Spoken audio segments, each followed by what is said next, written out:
Why did this song It's another pure grey morning by an 18-year-old kid from a council estate in Nottingham become one of the biggest hits of 2012? So he got pretty lucky. Of course, there was definitely an element of good fortune at play. I mean, it was 2012, the year of the London Olympics. The main event of the Olympics was Usain Bolt running the 100 metres. Usain Bolt's nickname was Lightning Bolt. Jake Bugg's song Lightning Bolt provided the perfect backing track to the race. Some people have asked me if it's about the Olympics. I didn't even think of that. According to Bugg, this song had no relevance to the Olympics. No relevance, to the Olympics, but I'm sure he thought it was great they used it. But it was great that they used it. This put his song in front of everyone. He was bound to find an audience, and then he could ride the good fortune like a lightning bolt. Half of a lightning bolt. But this can't all be down to good luck. Well, yeah, I mean, I think I'd heard his music before this. Yeah, that's right, because he was an up-and-coming artist already. At the young age of 16, Jake Kennedy, aka Jake Bugg, sent his music to the BBC Introducing website. This got him a spot playing at the BBC Introducing stage at Glastonbury. This led to him being signed by Mercury Records. He got his music featured on the BBC radio playlist, and it even led to his song Country Song being used in a beer advert.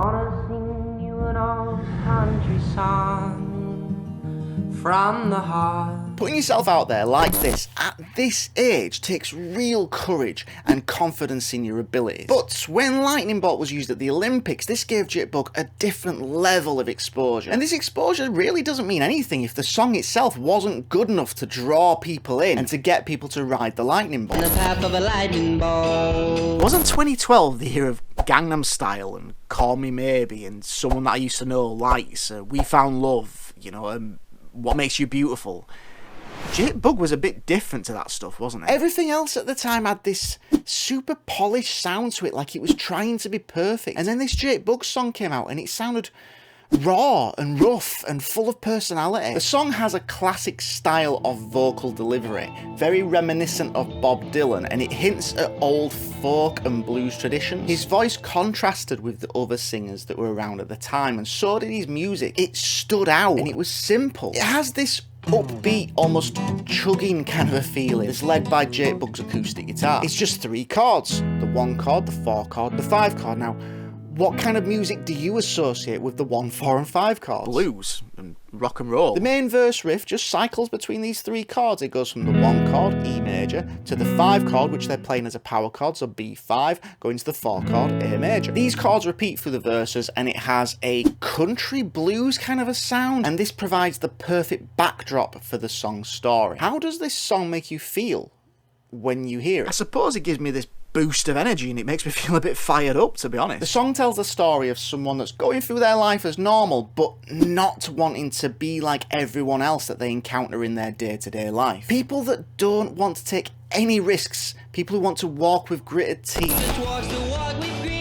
people that say you've got to toe the line. They want the water, not the wine. The song is about someone that wants to be different and to jump on that lightning bolt. I know this might sound a little bit silly, but when the chorus comes in, I do kind of get the feeling like I'm being swept away. No, that's not silly at all. There's a really simple but clever change that happens here. When the chorus comes in, the chord progression changes, and it actually gets even simpler. It's just 2 chords. It's the A major chord to the E major chord, so that's the 4 chord to the 1 chord. The 4 chord in the key has what we call subdominant function, and the 1 chord is the tonic chord, so it sounds like home. And this 4 chord does have the feeling of moving away, so it feels like it's moving away from the stability of the chord progression we're using in the verse, so it can really give that feeling of sweeping you away on that lightning bolt. But why did it become so popular? Songs connect with people and they resonate with people. This song didn't sound like it was trying to be perfect like all the other music we were hearing at the time. This song sounded like it could have been written by you or me, and it had a simple but inspiring message. Now, the song doesn't say that taking risks will always work out. In fact, it tells the story of someone that's willing to take chances, whether they work out or not, and just being ready to ride the lightning bolt. And it's relatable for anyone, really. He's done his own thing, he's put himself out there, and he's worked incredibly hard. Most days, pretty much every day I wake up, have a coffee, have a smoke, and then, I'll write and play for 6 hours. He put himself in a position where he could get those lucky breaks, and he made sure that he was ready when that lightning bolt came. Okay, I see what you're getting at. He's the perfect example of what this song's about. I make videos every week about the artists and the songs that we like to listen to see what we can learn from them. So please hit the like button, please subscribe to the channel. And if you're interested in people that can write chord progressions that perfectly tell the story of the song, you're going to really enjoy watching this video next.